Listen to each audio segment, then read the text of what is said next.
So we have been discussing on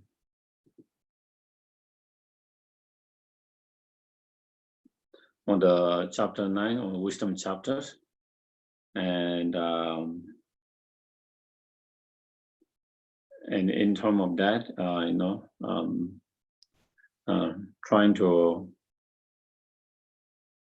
we have been studying where the author Shandeva present the selflessness of persons or emptiness of persons, and then after that, the selflessness of the phenomena in terms of the four mindfulness, and then we are in a stage where he used the analysis by analyzing the nature of the cause of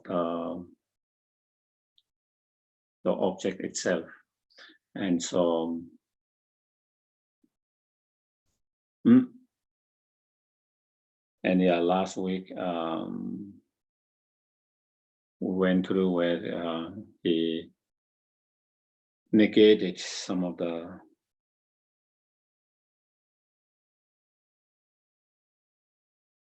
school of thoughts where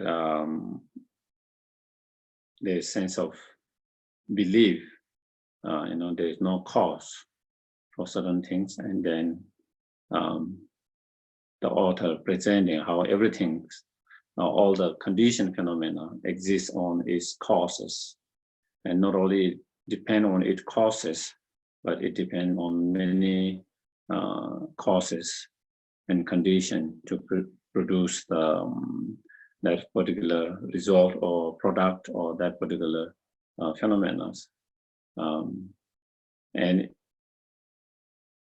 And where does that come from? And again, that comes from the previous cause and condition. Where does that come from? Again, that comes from preceding cause and conditions. So that had been kind of presented.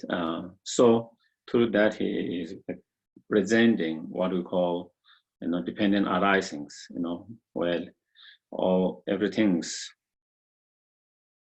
every phenomena, everything's exists by depending on other factors, and in these cases, especially within the conditioned phenomena, how they depend on its cause and conditions. And so I think, the example that he gave about lotus and the color of the lotus, the shape of the lotus, the stem, and all of them, depending on its many cause and condition that produce that particular shape, that particular color, that particular result. I think that is where we have kind of finished with this particular school of Charvaka saying there is no cause. And so, and today then we are I think page number 147, and then again refuting some other schools of thoughts where they do not say there is no cause, but then they say there is a permanent cause, permanent cause creating impermanent result or phenomena. And again, that kind of idea is refuted.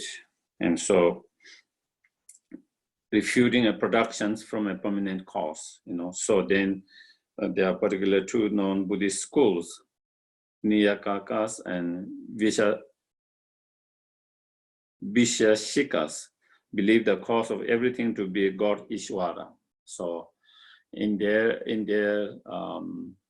belief, the Ishvara God is the creator of everything, and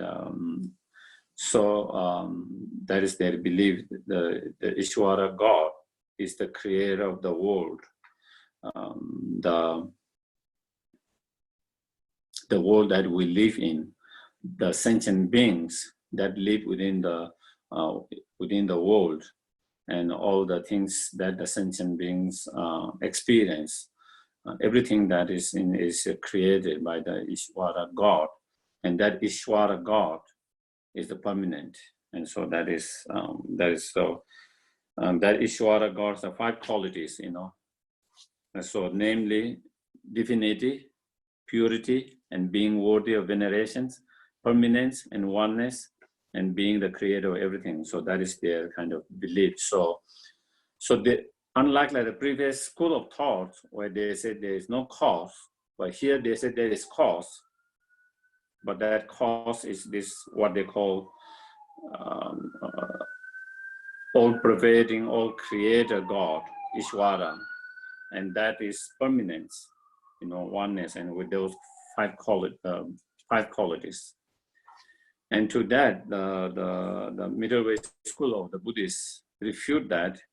So that is verse number 118, where it says, if you accept Ishvara to be the cause of all beings, as well as the world, then one moment, please, what exactly is Ishvara? So then asking, you are saying this, there is something called Ishvara God that is creating everything, and that is permanent. And so then he's saying, what is that? And then, the answer they give is, he's the great element of earth, water, fire, air, and space. So it's saying,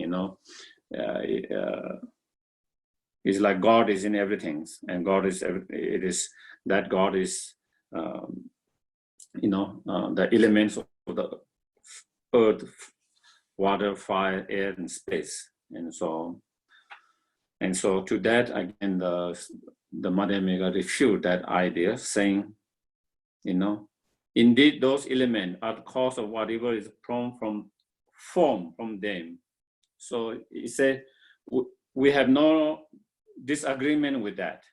If you say the elements, the water elements, the earth, the fire, the water, the air, space, air element, these are the cause that create the world, then we also believe that. We also accept that. Indeed, that we have no agreement and no disagreement with that. That is what the school is saying. Because we also believe that everything, the world and the sentient being that live in the world is created by the 5 or 6 elements. And so if that is the case, then we don't have any disagreement. If that is that, we don't have disagreement. So that is it. But why tire yourself out over the mere name Ishvara that you have to them?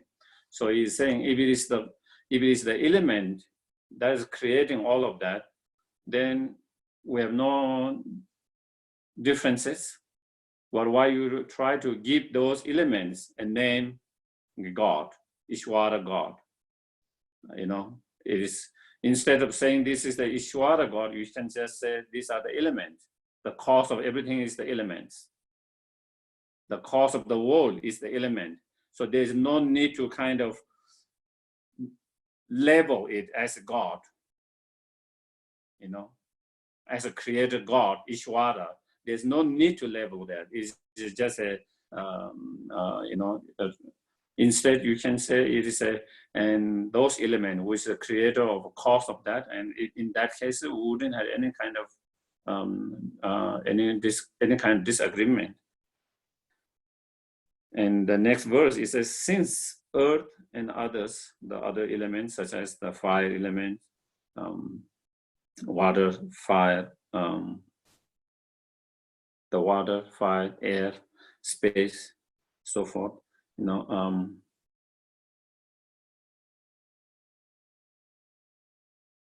the great element of multiple impermanence without conscious movement, not divine, something trodden upon and unclean, they cannot be Ishvara. So here is saying, if you say Ishvara is those elements, then he's saying there is a contradiction. there is a contradiction to your there is contradictions to your explanations of that Ishvara God having those 5 qualities and saying that is the element. Because as you mentioned, here the elements are not a one partless, but it is a multiple. And you said that Ishvara God is oneness. So there is a contradiction to that. Okay. And then impermanence. You say Ishvara God is permanent, but you say Ishvara God is the element, whereas this element are impermanent. So saying the God is permanent, God is an element, and whereas the element are impermanent and the God being permanent, there's a contradiction to that, if you say that. So there is, without conscious movement, the element such as earth, water, they are without consciousness, movement of consciousness. Whereas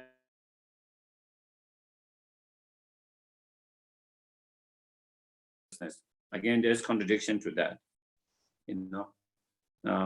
What was that? Yeah, not divine. These elements are not divine, and you said the Ishvara God is divine. Again, there is contradiction to that. Yeah, something trodden upon and unclean. The elements are something trodden that we walk on the path upon them and unclean. Whereas you say Ishvara is object of venerations.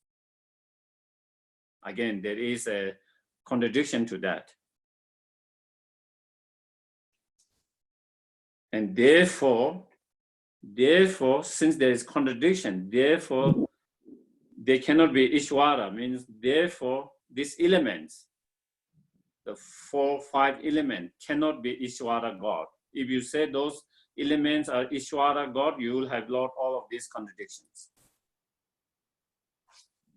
And so then showing the contradictions where saying Ishvara God has all these 5 qualities, at the same time saying Ishvara God is the elements. And so then showing the contradiction there, that if you say that, then you will find contradictions. So showing that contradictions,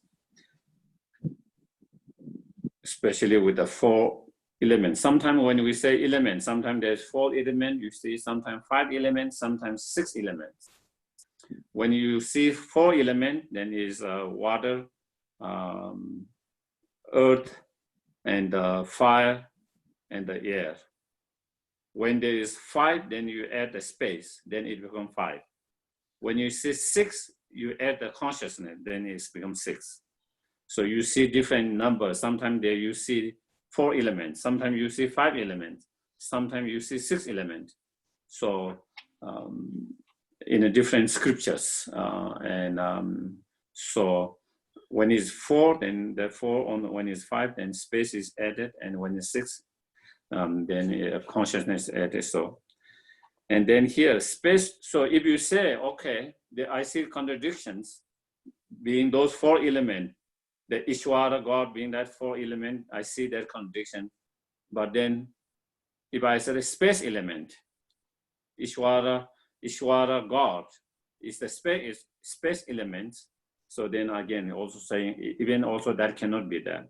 So then verse number 120, space too is not Ishvara God, the creator, because it is unmoving, So it is saying, when you say space does not move, space does not kind of arises and disintegrate and move like other objects.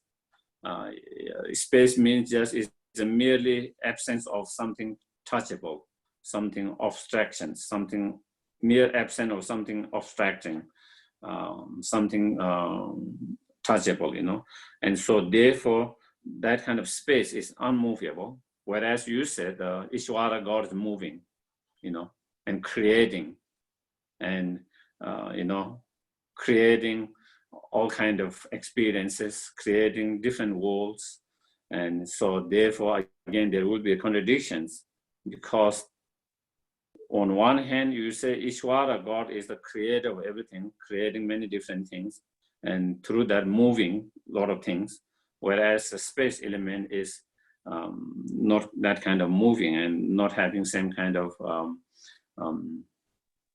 effect that Ishvara has. And so therefore space is not Ishvara. And the self is not with him.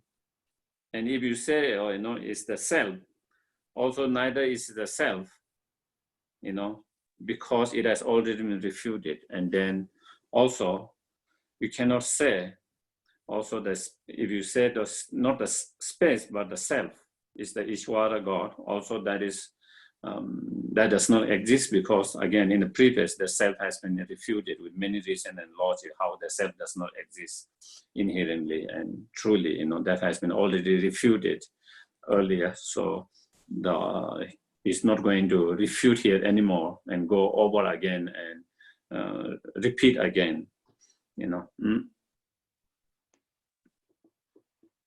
Furthermore, if we cannot conceive the creator Ishvara,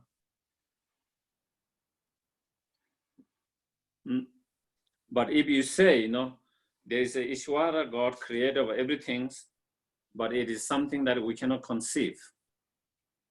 That it is something that we cannot conceive. And then if you say that, then yes, if you say we cannot conceive the creator, it is saying there is a creator God Ishvara, but we cannot conceive it. We are unable to see it. We are unable to conceive it. If that is the case, then it is saying, what is the point of trying to describe this inconceivable entity? So then there's no point. If there's no way you are able to conceive, if there's no way we are able to conceive because it's beyond our conceptions, then what is the point of describing that? So that is the saying. If you are describing, then we should be able to conceive, if not now, later at least, But if it's something that we cannot conceive, then there is no point of describing that entity. Moreover, exactly what the effect is Ishvara asserted to produce, and so then so then that is the next.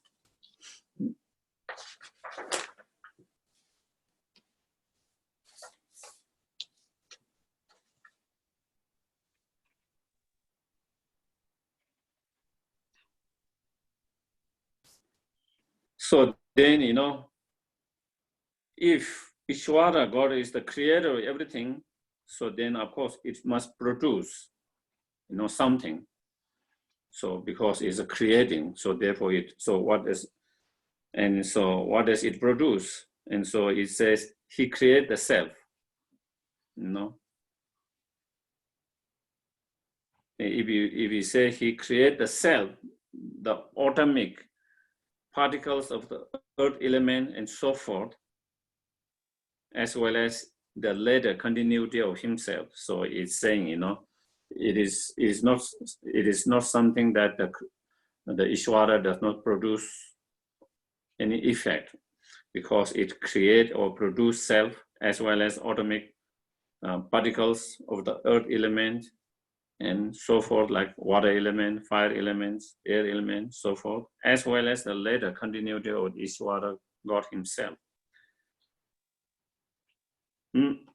So then again, if that is the case, then again here is showing some kind of contradictions again.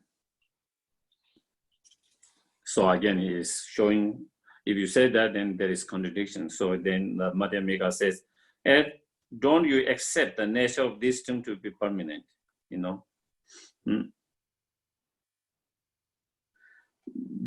So he is saying, didn't you say that Ishvara God is permanent?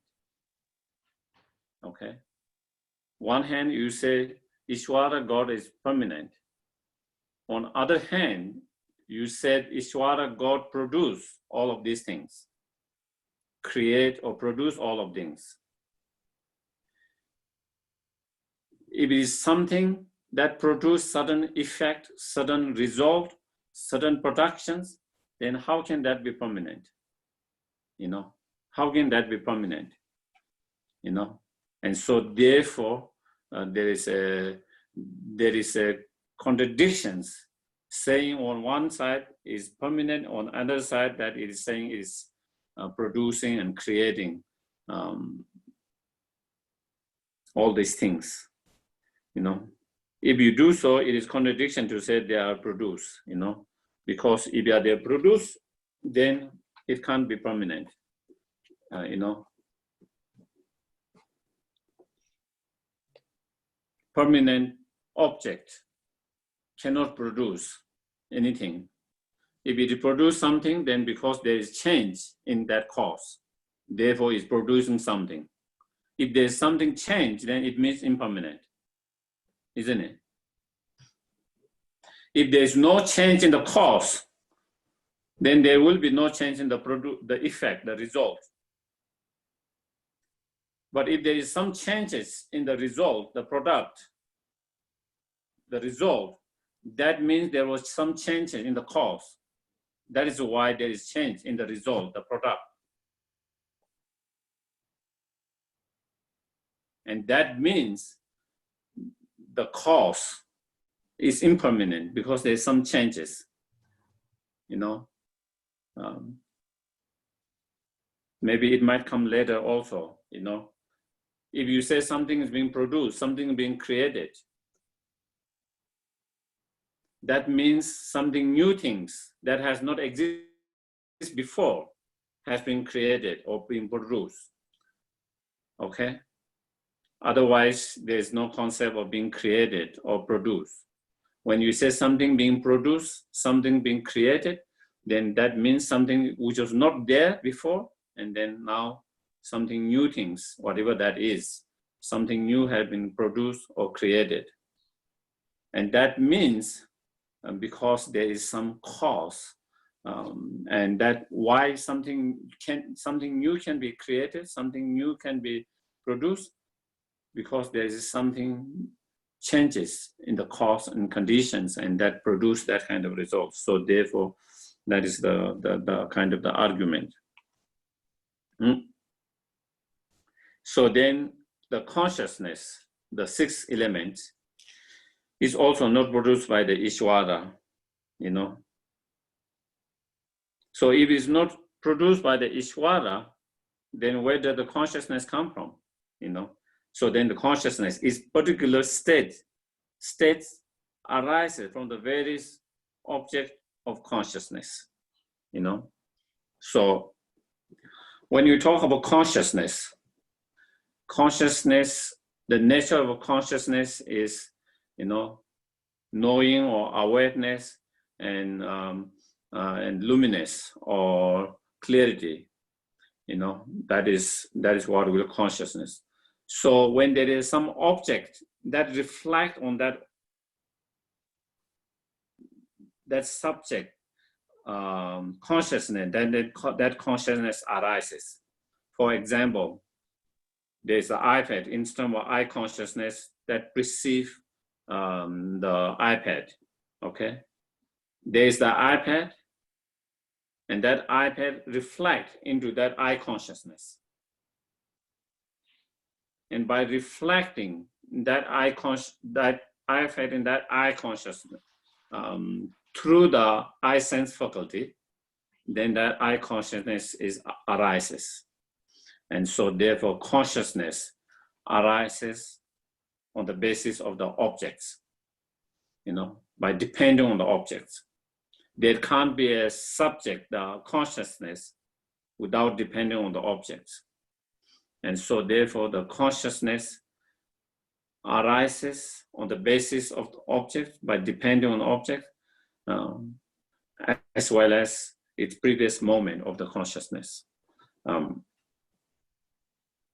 So, you know, like everything's, there are many cause and conditions. It's not just one cause for anything. There are many cause and conditions. And even for, let's say, consciousness, let's take example, eye consciousness. There are many cause and conditions that give rise to that eye consciousness. One is the object. One is the I faculty. And another cause and condition is preceding continuity of that consciousness.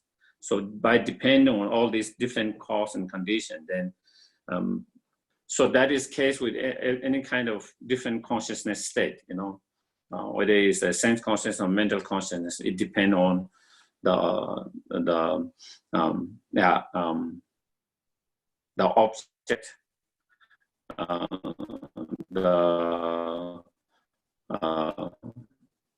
the mind faculties and previous preceding consciousness. And so that is, you know, so yeah, object and its mere cognitive nature arises from. So as I mentioned, in that when we talk about consciousness, the consciousness is, it has the nature of awareness and clarity or luminous. And where does that nature of clarity and luminous nature arises? And that comes from previous nature of the consciousness. Where does that come from? That comes from the preceding continuity of that consciousness. That's what it's saying. And a beginningless series of previous cognitions. And so then it becomes kind of endless. Okay. So then there is no beginning. And this idea of beginningless, you know, I think sometimes it is hard for us to apprehend that. When we talk about beginningless consciousness, beginningless this and that, sometimes it's hard to comprehend us. And it's not because we have any good reason and logic. It's just our feeling.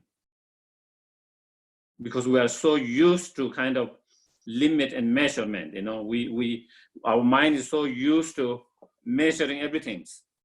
And something that cannot be measured is hard for us to grasp and apprehend it.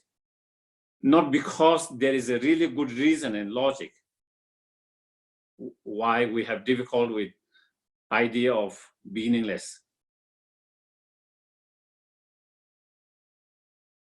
If you see reason and logic, beginningless make much more reason, there is much more logical and reason to the idea of beginningless than beginning. If you say there's beginning, where did that start? Where did that come from? It must have cause and conditions. You can't say there's something started without any cause and conditions at the very beginning. And so then you can go back and back again, still that same questions arise. Where did that come from?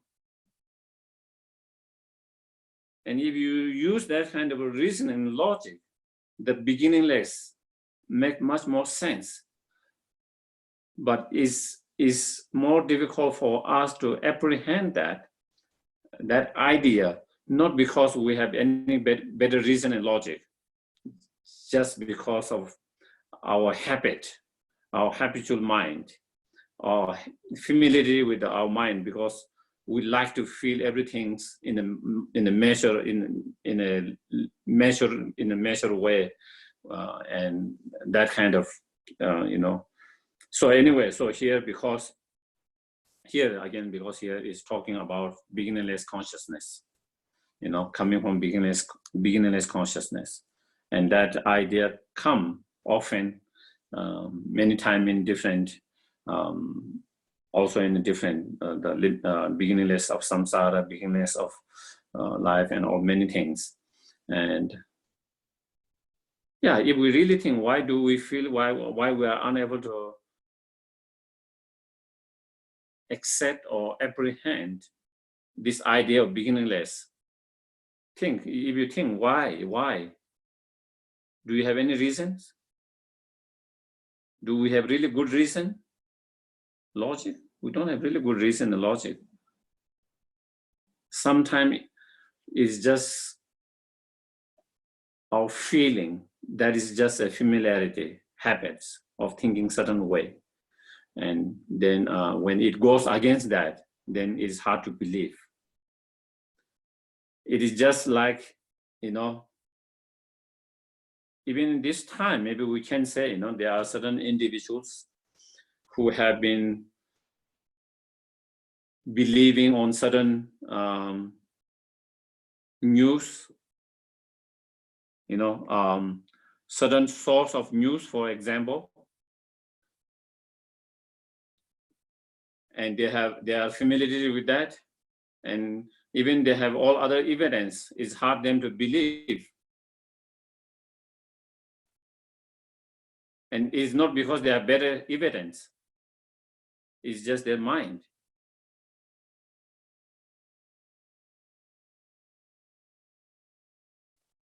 Like I heard, many of the Chinese students who come to West to study, and of course in China, they don't have access to free news. Everything is controlled by the government, census, and so they don't have access to the even social media. They don't have access to the freedom of the speech, the freedom of the news, and so they grow up kind of listening and reading what has been kind of controlled by the government. So of course that, for example, one example of, in case of Dalai Lama, there's propaganda by the Chinese government about all kinds of things, blaming him, everything's for him. And that is the information they get, and it has ingrained in their mind. They believe that's the reality. And then they come in the West, and now they have access to all other informations. All evidence that shows what the government had told them is not true and incorrect, but still they cannot believe this new reality, new evidence. They can't see this new evidence. It's not because there is no evidence. There is evidence, but their mind is not ready to see that way, because they have been ingrained to see in certain way for so many years. And sometimes it's just like that. Sometimes we feel, I don't believe just because I don't feel it. I don't believe. We have not because we have good reason. Just because that is how we feel it. And if we just kind of follow how we feel it, then I think we all will be in a problem. I feel he's a bad guy, and otherwise, I feel he's a good guy. And then if we just keep on following our feeling, just we feel without any kind of good reasoning and logic, then we can be really, really kind of deceive a lot. So using reason and logic is important factors. Then pleasure and pain too are produced from the wholesome and unwholesome actions respectively. So then talking about, first, so here he is explaining about the dependent arising. First, he explained the external objects such as the flowers, lotus, and so forth, depending on its cause and conditions such as elements. And then he explained also consciousness, not only the physical matter, but also the consciousness also depends on many cause and conditions. Many cause and conditions, such as, again, the objects, the faculties, and the previous consciousness. And then here he explained particular consciousness, that is a pleasant feeling, Feeling is one part of consciousness, mental factors. And within that feeling, there are pleasant feelings, there are unpleasant feelings, there are neutral feelings, different kind of, mainly 3 different kind of feelings. Where does that feeling, why do we have pleasant feeling or joyful and happiness feeling? Why do we have, unpleasant feelings, painful feelings, and so here is, even those feelings arise from consciousness. The pleasant feelings arise from, the subdued, tame, disciplined mind. Pain and suffering feelings arise from unsubdued, untamed, undisciplined mind.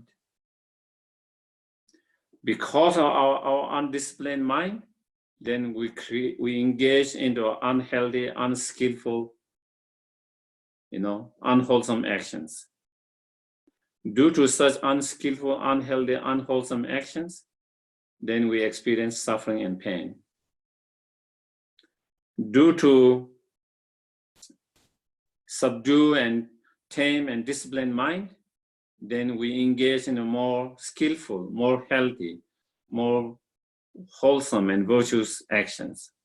Due to such action, then we experience the feeling of joy and happiness. And so therefore, the feeling of joy and happiness, or the pain and suffering, they are not created by some kind of outside creator, Ishvara, or the Buddha, or someone else, but is created by our own mind. It's creation of our own mind. So such experiences of feeling is created by many causes and conditions, in terms of actions, maybe it might be created by our, for example, in terms of, we take one example, due to whether it's attachment or anger, then we engage in taking someone's life, So with that actions, in terms of due to that intentions or motivations, whether it's attachment, whether it's anger, then we engage in the act of taking someone's life, thereby bringing suffering and pain to that sentient being's life, as well as creating unwholesome, unskillful, unwholesome actions. And thereby, as consequences of that, then we experience suffering and pain immediately or in the futures. And so that is that state of unpleasant feeling or experience, painful experience, is created by our unwholesome actions, which is created by our, on negative state of mind. On the other hand, the joy, happiness, out of compassion, out of loving kindness, out of sense of concern and care for others, we help someone who is in the need of help. By engaging that actions, then we create joy and happiness in someone's life. And through that actions, we create cause and condition to experience more joy and more happiness in the futures. And so therefore, that joy and happiness we experience is a result of our actions, wholesome actions, which is a result of our, our own positive state of mind, such as compassion, loving kindness, and so forth. And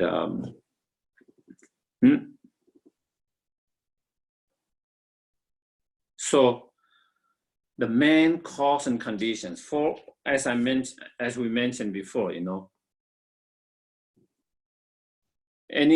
any object is not result of one cause.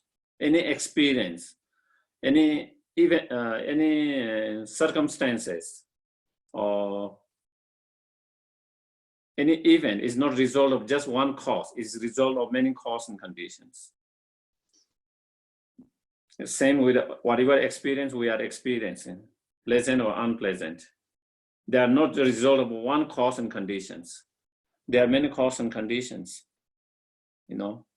Immediate cause and conditions, and then our karmic potential.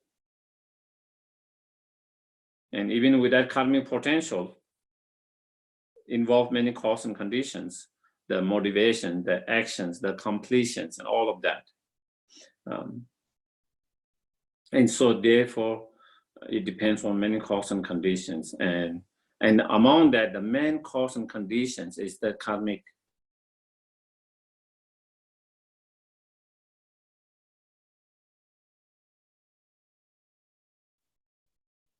If you don't have the karmic potential, even you have all the external factors, it will not come together.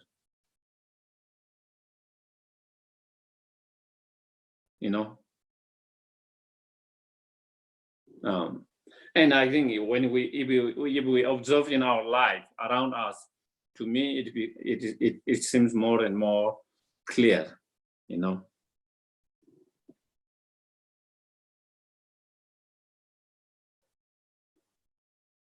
Even in our case, even 2% might be exposed to this COVID, virus. They might have gathered together with this person who have that, carrying that virus, and someone get and someone doesn't get, even though they both have been exposed,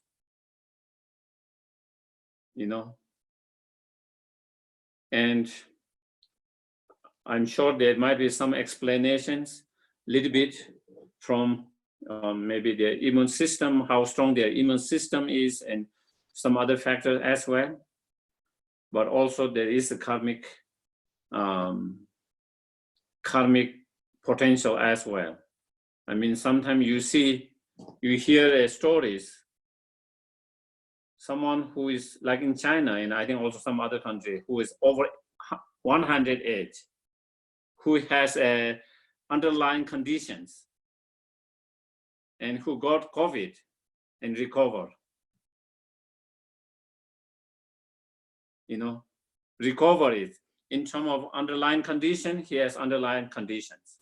In terms of age, he was over 100 years. And he was treated and he recovered. And he must have a strong karmic potential to kind of to recover, And then in some other cases, people who are very healthy, who doesn't have any underlying conditions, in young age, normally they are supposed to be more safe.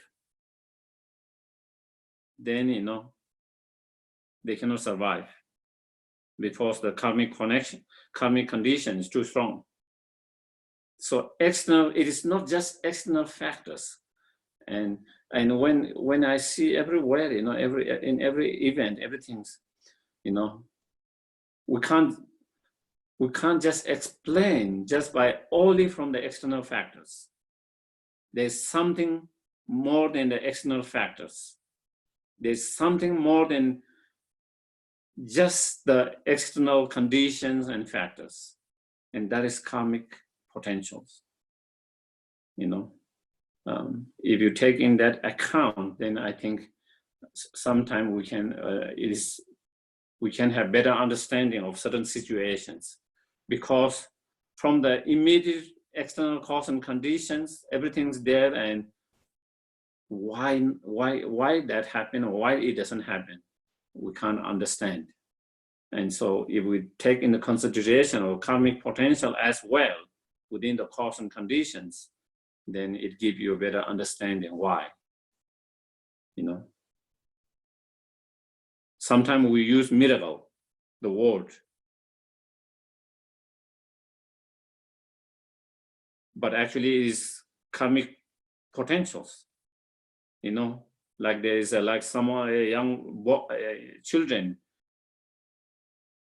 falling from 6 stories house and nothing happens. It's a miracle that it didn't die, it didn't had any damage, wounds, but sometimes it happens. And then in the news, it comes, oh, it's a miracle. A child, young child, who fall from 6th floor, 6-story house, and nothing happened. I saw not long ago in India, one child was under the railway track and the rain ran away. And the boy survived without any damage. I think he happened to be in the right space, in the right amount of where there is just enough for that train to go without. And normally it's impossible, Everyone thought that boys, that child have died. And when the train already left, they saw so many kind of things. You see that kind of thing in the news, you say it's kind of miracles and all kind of things. And when external conditions is there to take their life, almost impossible them to survive, or impossible not to get a kind of wounds or brush or some kind of damage, but sometimes they do not. And because when you don't have the karmic potential to die or to get damaged in that moment, then even the external conditions are there, you don't. And then when the karmic potential too strong, then you just need a very small factors to take your life, to make you sick, damage yourself. It doesn't need a big factors. Very small factors, condition can make us. So here, that is here talking about the karma,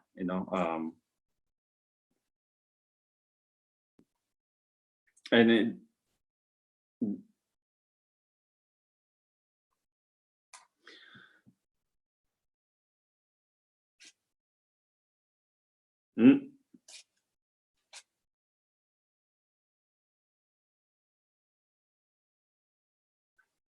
so again, we have to understand when we talk about karma, it doesn't mean that there is no immediate external cause and conditions.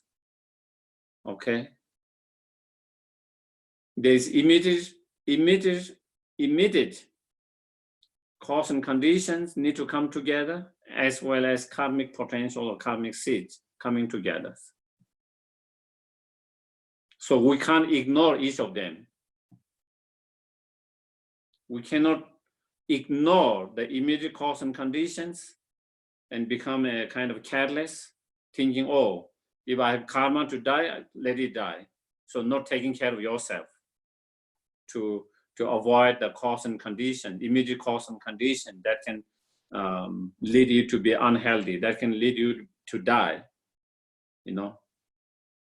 At the same time, just by believing that it is only the cause and condition, external cause, immediate cause and condition, just only taking care of that and not paying attention to your karmic potential, karmic seed, also that is also, again, incorrect. So we have to take care of both karmic potential, karmic seed, as well as immediate external cause and conditions, as well as internal cause and conditions. So, because sometimes when we have this concept of karma, sometimes people can become, due to misunderstanding of karma, then they think, oh, if a karma to be sick, if I karma to die, so that means I don't have to really pay attention to my diet, my lifestyle. Or, I don't have to wear the mask and be careful, wash my hand. If I have karma to get sick, I will get sick no matter what do. If I don't have karma to get sick, I will not get, so therefore I don't have to take care of that. Sometimes misunderstanding karma can lead to that kind of concept. That is totally wrong. Karmic potential, karmic seed is like the seed of the plant. And that is the main cause for the plant. But just seed is not enough. The seed to grow into the plant, you need other many cause conditions. The earth, the water, the fertilizers, whatever, maybe the heat, all of them is needed. So you need both the seed as well as all these cooperative conditions. Same thing, our karmic seed or our karmic potential is like the seed, the main one. But at the same time, the immediate external and internal cause and conditions are like those other cooperative conditions, such as the water, the heat, the fertilizer, all of that. So even we have the karmic potential or karmic seed, if we don't give water to it by changing our certain behavior and certain actions, then we don't give rise to that karmic potential to manifest. And so therefore we tend to go sometimes one extreme to another extreme. One extreme is that, oh, there's no karma. Everything is just immediate cause and conditions, you know, and just only paying attention to that part. And not really paying to our mind, not really paying to the karma that's created through our 30 doors and karmic seed. Then we go to another extreme. We say, oh, all is karma. Therefore, you know, I don't have to take care of the immediate cause and conditions. That is another extreme. So we have to take both of them, the karmic potential seed, paying attention to that, as well as immediate cause and condition. If we go together that, then, you know, we'll be able to manage better. So I think, yeah, maybe we will have a short break, okay? 10-minute break.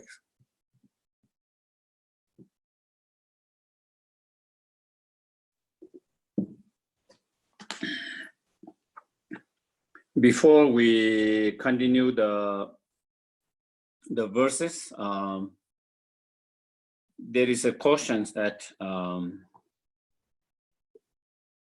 again, if any other one has questions, you can either unmute and ask, or you can send, whether privately or for everyone. So there is one question where it says, "Hi Geshe, I understand the analogies you have presented. I understand seeing a rope and thinking it is a snake. I don't know whether you really understood that." And I understand how when you are having a dream, you think everything's real. And when you wake up, you know it wasn't real. So here's my questions. How do we make the leap from the analogies to realizing emptiness? What is the steps? I understand the analogies, but I don't understand what to do next. Does this make a sense? I don't think this makes a sense at all.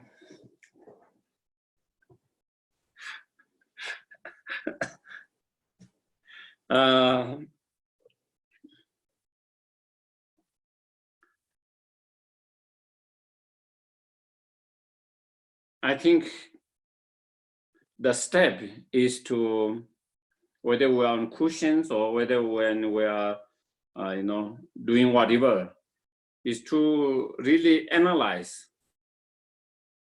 all the time, does the I, which appear to us as a real and truly existing, is there a real, that truly existing or real or truly existing I the way it appeared to us? Analyzing the analysis that we have talked about it, Once you do that analysis, and when you cannot kind of really, through that kind of analysis, when you cannot really cannot find the I and sense of that no I, then when you feel there is no I in that way, with that analysis, then you feel, oh, there's no reason for me to be upset because I was hurt, because I feel I'm upset because I feel I was criticized, because I feel I was,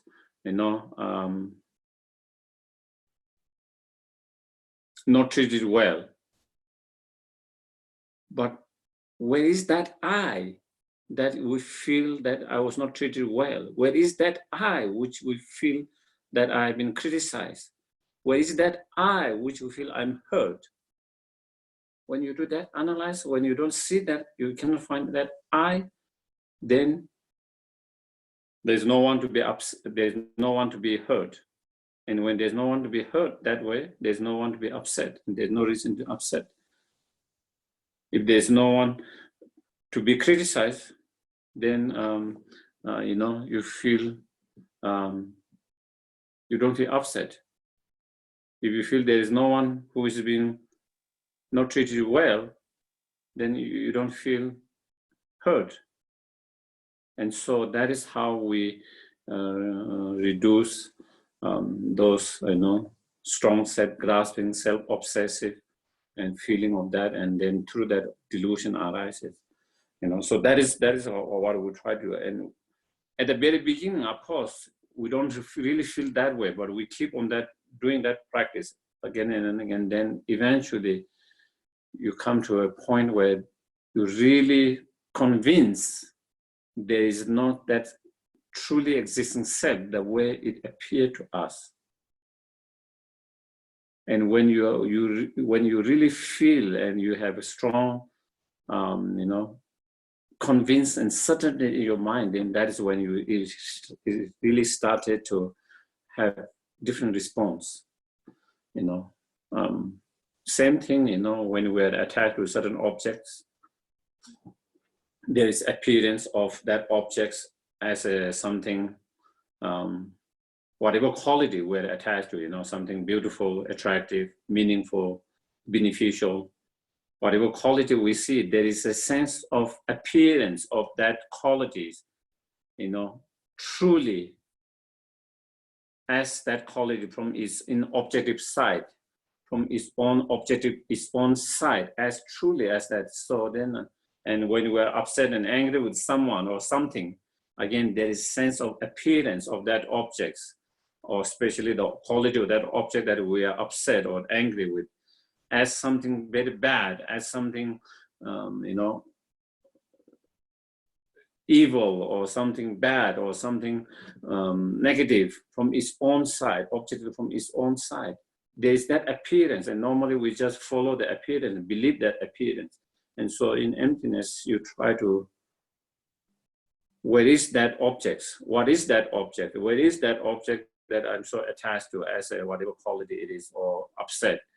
And when you do it, analyze, and then again, you can't pinpoint, and then you see there's no object actually to pinpoint and see that there is any object that where you're attached to, you are upset about. And when there's no object of attachment, there's no object of anger, then there's no anger, there's no attachment, because there's no object from through which that attachment arises, And so that kind of analyze is what we call meditation. So you can do on the cushions, or you can do while you are walking, while you are in gardening, while you are cooking, while you are eating. You can do that kind of exercise, that kind of meditation, that kind of process. And it's not going to have, if you keep on doing it, eventually time, then you really start to feel, oh, that's how it appeared to me, but that's not how it exists. And when you have total convinced of that, then you don't get tricked, deceived by the appearance. At the moment, we are being deceived by the appearance. And through that, we believe, our mind believe and grasp as according to appearance. So then next time you don't believe the appearance, because you have done that kind of analysis, and you have found that the appearance and the way thing really exists is not same. And so that you will not be tricked by the appearance and deceived and tricked by the appearance. And at the moment, the appearance trick us, our mind, deceive us. And through that, then either we get attached, whether we get upset or angry, and all different emotions, And so I think that is the step that we need to go in terms of applying the practice.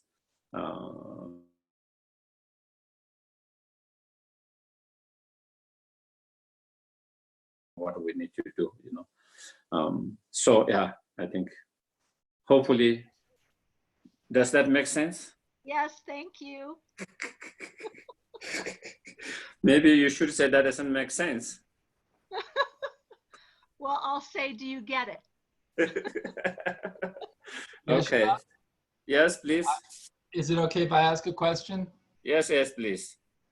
When you talk about beginningless mind, Yes. I think for me personally, maybe the problem that I have in grasping that concept is it seems to say that mind is generating from itself, that mind arises from mind.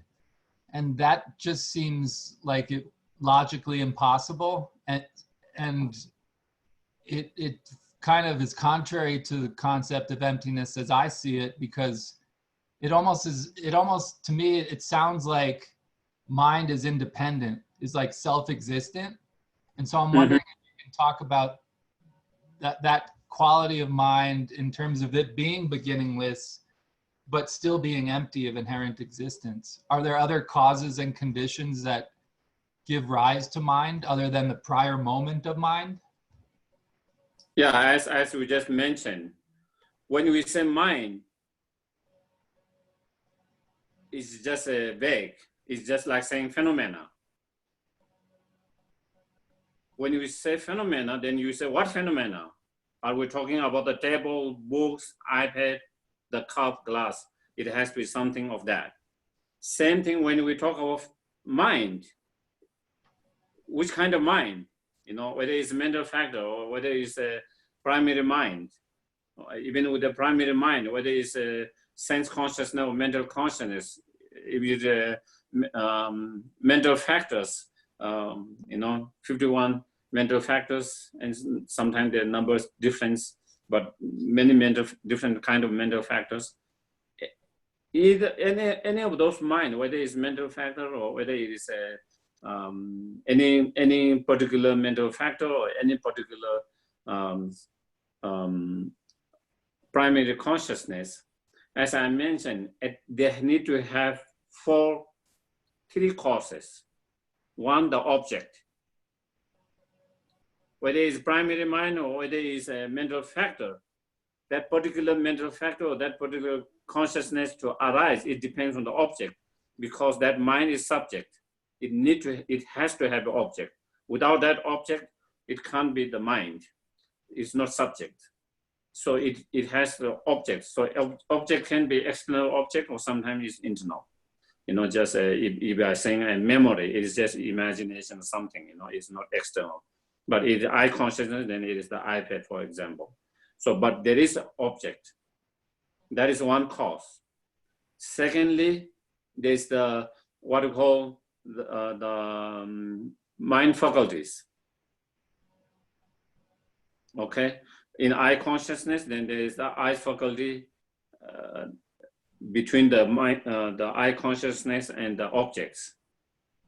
And that is same with all the sense consciousness. Also in the mental consciousness, then there is also mental faculties.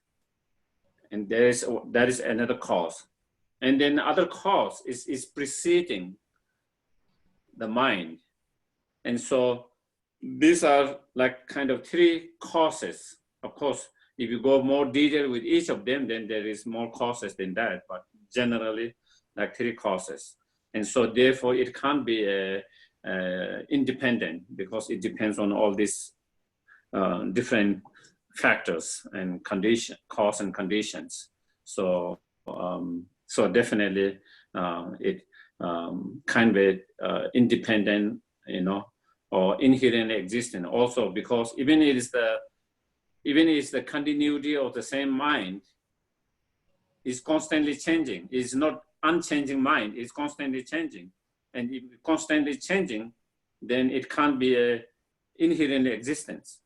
It's constantly changing, even in terms of, let's say, a feeling of joyfulness, you know, due to certain cause and conditions, great joy arises.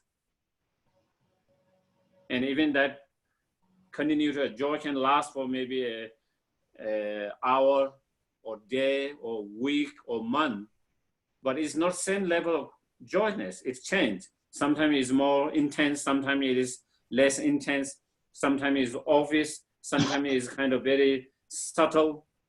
And that joy can have many different, even though it's the same continuity of that joyful feeling, but it's constantly changing, you know, in terms of sometimes it's more intense, sometimes it's less intense, sometimes it's more gross, sometimes it's more subtle. And so again, what that shows, even it's the same continuity of that same feeling of joy, but still is constantly changing. And that is also another clear sign that it is not inherently existent, it's ever changing. And so I think that kind of can help us to understand emptiness, how that the mind does not exist, you know, inherently or by its own power entity without depending on other factors. And so that.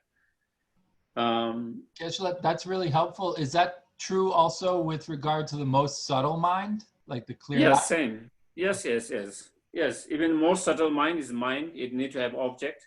It need to have the mind faculties, and it need to have continuity of the previous more subtle consciousness. So even the more subtle consciousness, even though again it is being continue, but again, you know, sometimes depending on individuals, you know, in terms of practitioners, you know, when they are able to utilize it, sometimes that subtle mind become a virtuous. Some, when they are unable to utilize it, is more kind of neutral state. You know, is neither virtuous, neither non-virtuous, is more neutral, that subtle mind. But then the practitioner can kind of transform into a virtuous through the practices. And even in the virtues, it can be transformed in many different virtues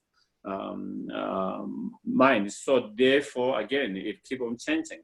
So therefore, again, it can't be inherently existence. In terms of the cause, again, it depends on the objects. It need to have objects because it's a mind subject. It depends on the previous preceding moment of that continuity or moment of that, and as I said, the mind faculty. So same, it is same with all the minds. Yeah. Thank you. So, did you get it? I got it. Got it, great. Because when I ask one of those questions, I get some money. I have a friend in Santa Fe, you know, and he liked to hear that. And I think I was not even aware that I'm saying a lot of that before, you know. He reminded me of that. So I think in between I stopped saying it, and he missed that.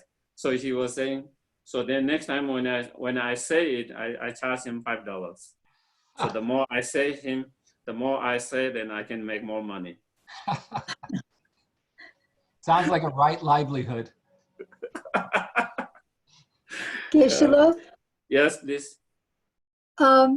so you said that things arise from a variety of causes, not just one cause, but can Yes. one cause, can it be like one cause that makes a certain karma, just one cause, or is it always a variety of causes? Is always variety of causes, according to, again, I think as we have been studying Chandeva, he mentioned many times again and again, you know, how it depends on many causes and conditions, not just one cause, you know. Yeah. So when we do a Vajrasattva practice, do we just bring to mind any causes and conditions that might have caused those negativities? I mean, Well, you know, brave? of course, we cannot remember, Yeah. but we can kind of generalize it. You know, that is like you see some of the practice where you say all the negative karma that I might have created through body, speech, or mind, or all of them, or any of negative karma that I might have created out of attachment or out of anger or out of ignorance, or all the negative karma that I have created either in relation to the holy object or in relation to the sentient beings.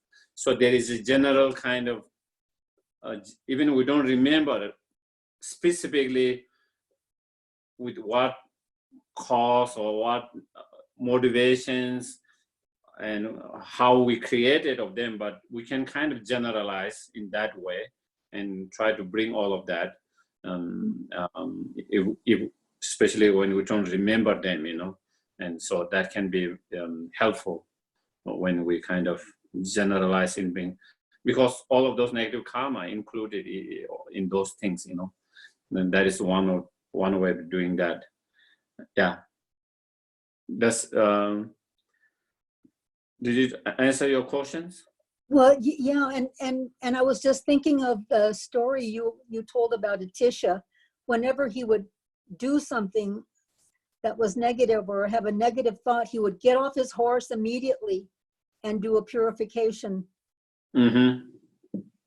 So that would be a good way to bring it to mind and to have it, you know, mean something right away. Yeah, I think if we can purify immediately, then the negative karma is, the effect of negative karma doesn't last for long, because it is still, you know, you are able to clear it quickly before Right. having an imprint for a long time, you know. The more it is longer time, the imprint is more longer. And the more longer it is, it's like putting, let's say, a garlic in a cup or plate. The quickly you take it, you are able to get off the smell quickly. If you have lived there for a long time, it will take more time to kind of clear the smell. And similarly, you know, and that would be one example that we can use. The more quickly we are able to purify, the better it is, because the imprint is been not left for a long time. So it is easy to kind of clear it. And the more longer it becomes, then it becomes more difficult. The imprint is longer. It's like also cleaning our clothes, you know, if there is some kind of stain. If you clean quickly, then I think if it's for a long time, then it requires more effort, you know. Yeah. Thank you, Geshe-la. Yeah, thank you most. Okay. So again, if anyone has any other question, just feel okay, either to write or to. So then, having explained how pleasure and pain is a result of our own actions, which are result of our own mind, And therefore, here it says, that's 122, we're reading that. Therefore, please tell me what effect are produced by Ishvara. So here is saying, so our experience are result of our own actions, which are result of our own mind, and our consciousness are result of the previous consciousness, the object, and all of that. So then what did the Ishvara create it or produce it? They are produced by other causes. So that is the kind of being cautioned. If the cause Ishvara, the permanent producer of the effect, has no beginning, how can the effect of pleasure and so forth, so pleasure or so forth mean like painful experiences, have a beginning? So again, another kind of thing is, if you say that all creator, Ishvara, God, is permanent and it has no beginning, if it is, everything is created by something which is permanent and beginningless, how can there be an end? Has no beginning. No beginning. How can the effect of pleasure and so forth have a beginning? And so then it is saying, if the cause has no beginning, then how can the result have the beginning? So, because, yeah, and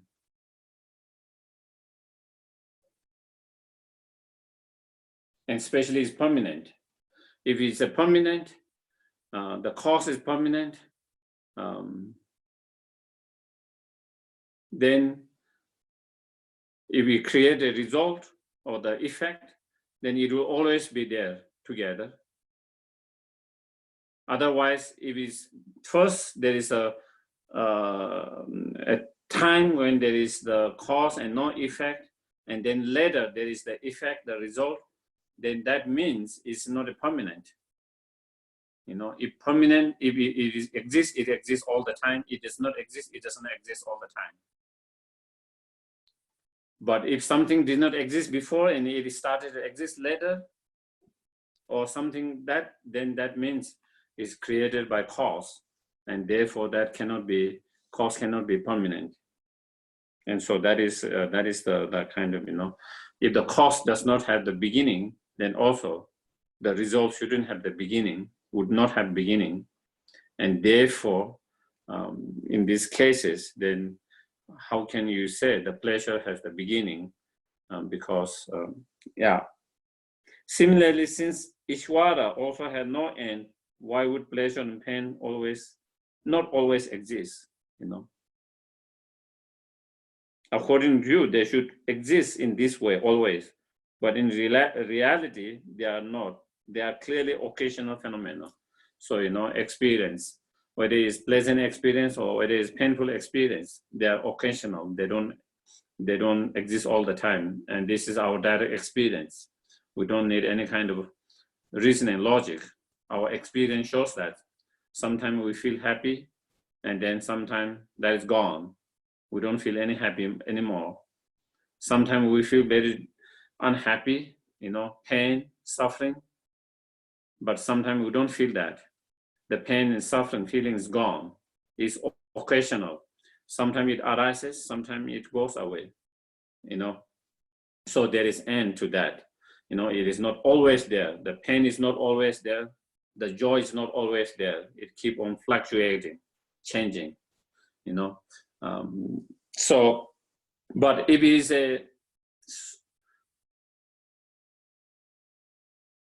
is a creation of the permanent cause, then as long as the cause is there, the result will be always there, because the cause is permanent. If the cause is impermanent, when there is change in the cause, the result also changes. Do you get it? Because cause is impermanent, there will be change in the cause. When there is change in the cause, the effect or the result will change also. But if the cause is not permanent, it will never change. If it doesn't change, then whatever result it has produced, it will always be there. It will not never change. Why would it change? Because there is no change in the cause. So that is the argument it's making, you know. So if it's impermanent, then it makes sense. If it's permanent, the cause is impermanent. Because there is change in the cause, then there is change in the result. But if the cause is unchanging, permanent, then whatever result it produces will be also unchanging, permanent. What would make that result to change? If there is a change in the result that is being produced by that unchanging permanent cause, what will make that the result to changes? If there is change in the cause. If there's no change in the cause, why would there be a change in the result? And so that is the argument here is making, you know. So it can't be a cause which is permanent, unchanging, and the result which is impermanent changing, you know. And that doesn't make kind of sense, because the result, the result changes. And it is our experience in everything. If you see, whether it is external object, whether it is internal objects, when there is changes, why there is changes? Because there is change in the cause that produce that, you know. But if there is no change in the cause, then yeah, it will always remain the same, and the result will always remain the same. And then they try to again kind of clarify a little bit, or trying to answer, clarify this. It's not necessary that Ishvara always produce effect, because although he is permanent, it depends on others' occasional conditions in order to produce them. So again, trying to, so Ishvara is very powerful creator and permanent. And so when that kind of cannot withstand that kind of argument, and then trying to come with another explanation, then there is saying it's not necessary that the Ishvara is creating all the time, producing result all the time, because in order to produce, in order to create something, it needs other conditions. It depends on other conditions, and through other conditions, then when other conditions come together, arises, then it can be created, then it can be produced. But so again, to that, you know, again,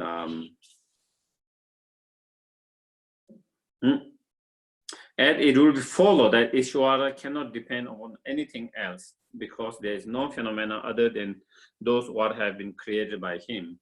So it is saying there is no other phenomena, you know, which is not created by Ishvara, to whom he can depend on. So if you say you depend on other factors, then that means you are depending on the same fact, same thing that you have created yourself, you know, because there isn't any others things that is not created according to your belief or your school of thought. There's nothing that is not being created by Ishvara. So everything's been created. So any condition that the Ishvara will depend on in order to produce or create something, that means they all are creation of your own that you are depending on, and there isn't other than that.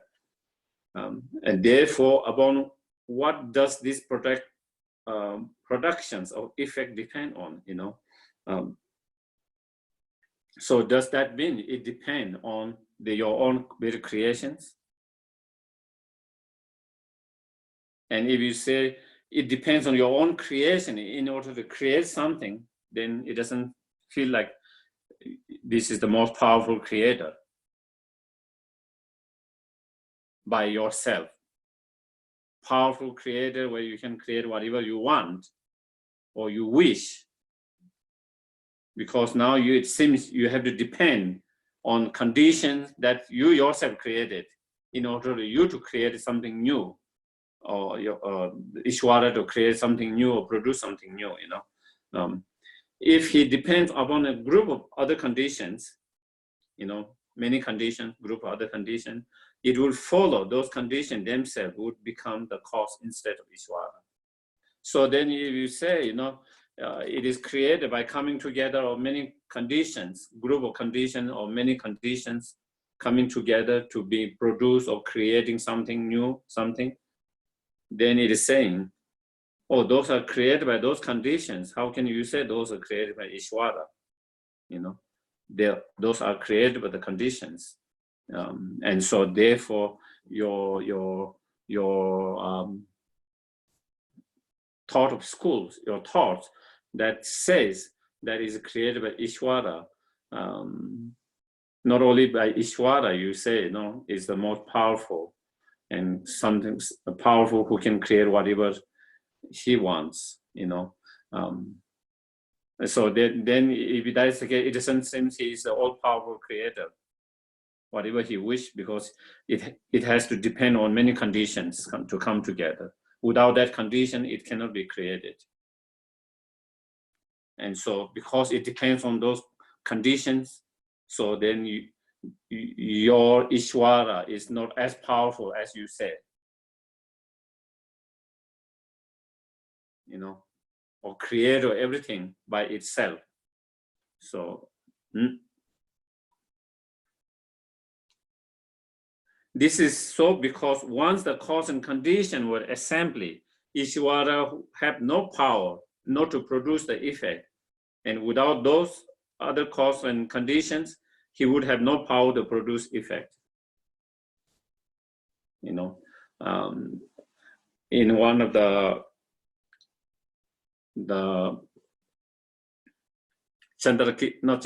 Dhammakiti, in his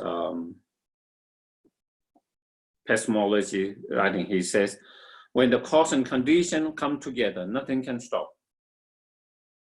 When all the cause and condition come together, nothing can stop. It will produce the result. And so similarly similarly it is that kind. When all the cause and condition assembly and come together, then it will produce. If, for example, if the seed is there in the earth is suitable to grow, and the seed is there is water, heat, everything, then even you don't want the plant to grow, it will grow.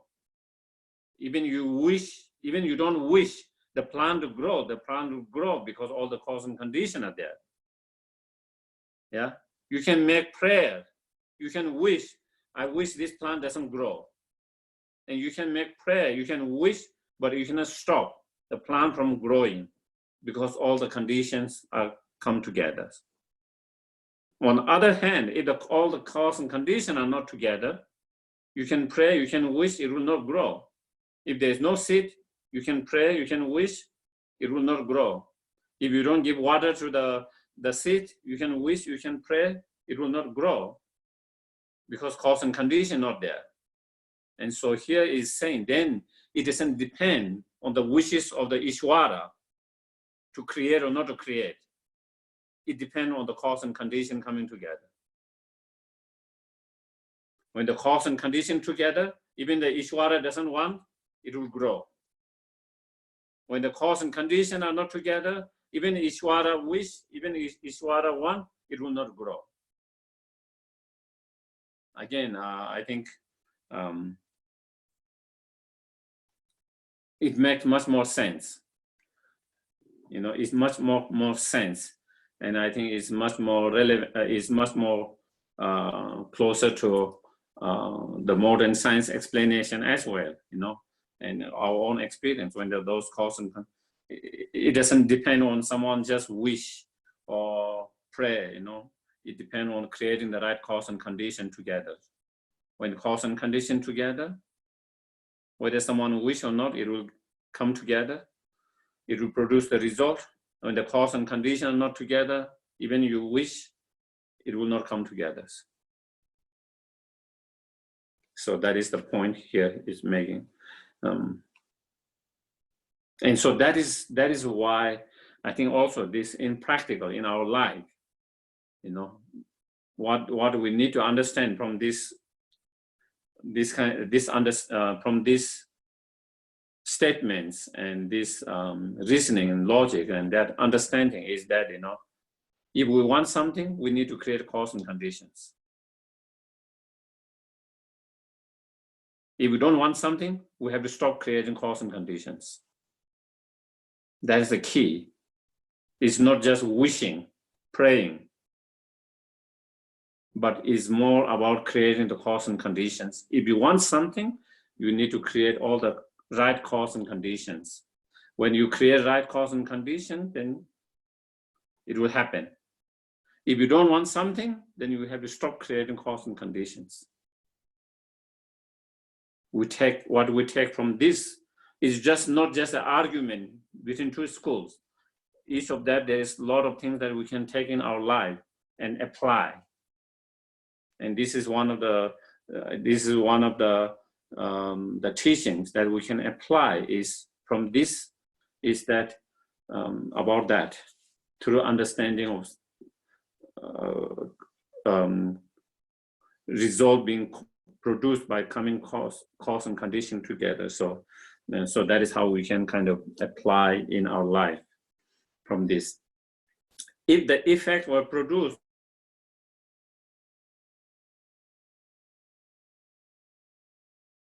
according to the school, the Ishvara wants or wish to create the world, and then he created the world.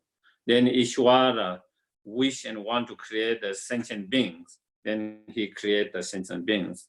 Then the Ishvara wish or want or desire to create many other things for the sentient beings to use, you know, and then that is being created. So that kind of, that is the kind of their school of thoughts.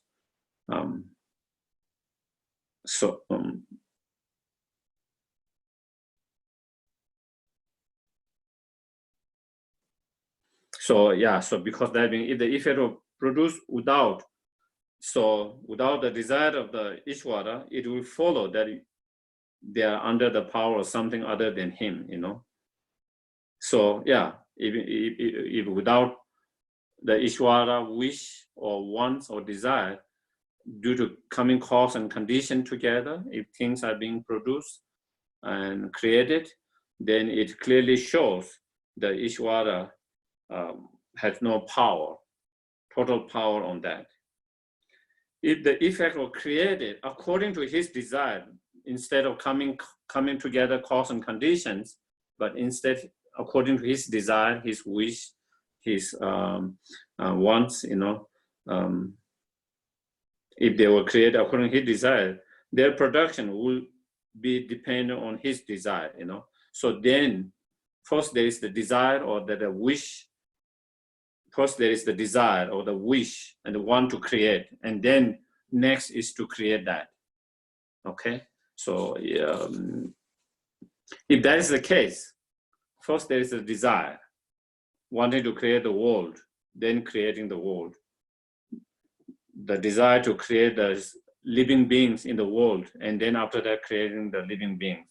Then the desire to create the means to sentient beings to experience. And then if that is the case, then depending on first the wish or desire, and then after that creating that, it is creation or depending what will become of your permanent independent Ishvara, you know, because he would be under the power of impermanent desire.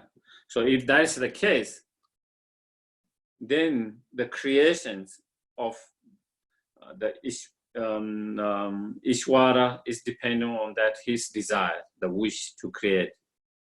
Okay, and that wish to create desire is impermanent because it is not always there. Do you get it? First, there is no desire or wish to create the sentient beings. First, there is the wish to create the world and create the world. And then next desire comes, next wish comes. Oh, I want to create living beings in that world. And then that desire comes. And then once that's created, then there is another wish. Oh, I want to create all the others enjoyment of those sentient beings. And then the desire, the wish, the want to create something arises. And so it is not always there. It arises after some time. So that shows it's impermanent. That desire is impermanent. It comes and then again goes, and another desire, another wish comes and goes. So therefore, the Ishvara is dependent on the desire to create the creation of the Ishvara.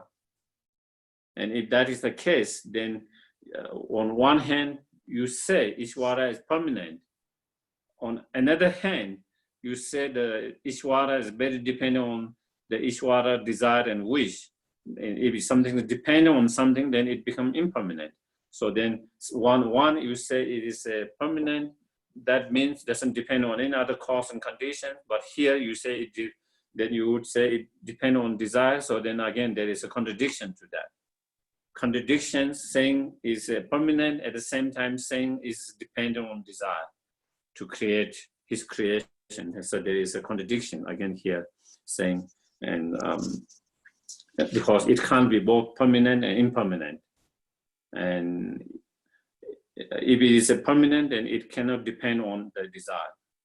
If it is dependent on something else, such as desire, then it is not permanent. It becomes impermanent, and so therefore there is contradictions. I think that is showing that contradictions. I think we will stop here today. So it's 126. We are on the